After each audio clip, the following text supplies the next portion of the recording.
I want to talk about how I hold and structure my wealth at the age of 34, and why I choose to hold on my wealth and my assets this way. So I'm not going to break down the exact dollars in my portfolio because I'm a pretty private person, but I will break it down in percentages. And let's just assume for the purposes of this video that we're talking about a total of $100,000, because then I can give you actual dollar values to go along with the percentages if that's how you like to hear it.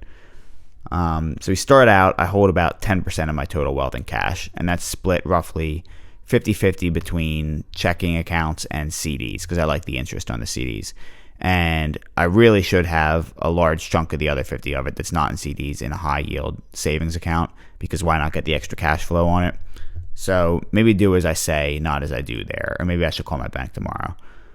And the reason I choose to hold 10% of my wealth in cash is a personal reason related to my personal goals, as it should be for you. So in this scenario, it would be $10,000 if we're saying $100,000 of total assets.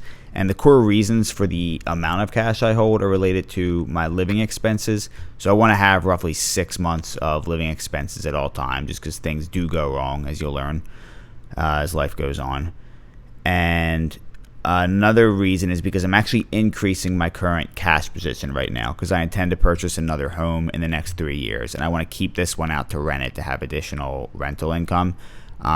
So we're still at a pretty low overall cash position, but as the years go on, we're going to see it get heavier and heavier in cash, because when the day comes when I actually need to have the money to go buy the house, that of course that'll be the day the stock market crashes. So I can't have like my wealth over there if I need it for that. So keep that in mind when you're thinking about like how much risk and how much risk you want to have in the market versus how much cash you want to have. It should be related to your specific goals.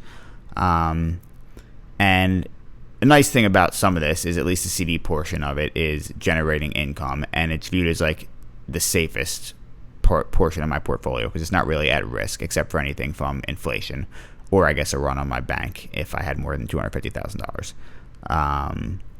So the next biggest chunk, 59% of my portfolio. So if on a $100,000 portfolio, that'd be $59,000.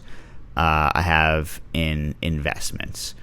So I've got that broken down between a few different investment vehicles. But when I say investments, we're just talking about the stock market in one way or another there. So 59% is in the stock market.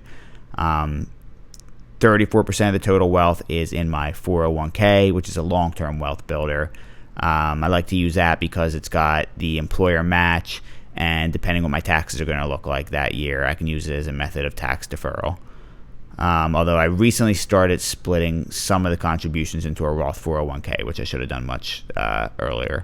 Then I have only 2.5% of my total wealth in my Roth IRA, which is unbelievably stupid of me. That number should be so much higher, but I wasn't smart when I was young, so unfortunately that's where we're at. And then I have 23% in my taxable brokerage, and this is the least tax advantage structure I have, but it's also the most accessible. It's liquid, as you'd hear people say, and I can use it before I actually go to retire. So like if I want to buy an investment property or something like that, that's the intent of this account to me, is it's my liquid investing capital. And I also like it because it currently generates me, I'll give you the real number. It gives me $3,200 a month of dividend income, or not a month, Jesus, that'd be great. $3,200 a year in dividend income. So that comes out to like $267, $270 a month or something. And that's real money I could spend on like jiu-jitsu or food or some beer. I don't know, whatever I want to buy. But I choose to reinvest it at this point. But at some point in the future, when that number's a lot bigger, I will take it as income. So that's 59% of it. And then the remaining 26% of my wealth is held in home equity. So that is, I put 20% down on my property when I bought it because I didn't want to have to pay PMI and I wasn't comfortable having less equity in it.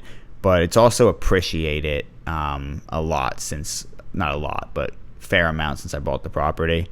So I'm getting that 26% equity on the difference between what I owe on the mortgage and what my neighbor just sold the exact same house as mine for a couple weeks ago.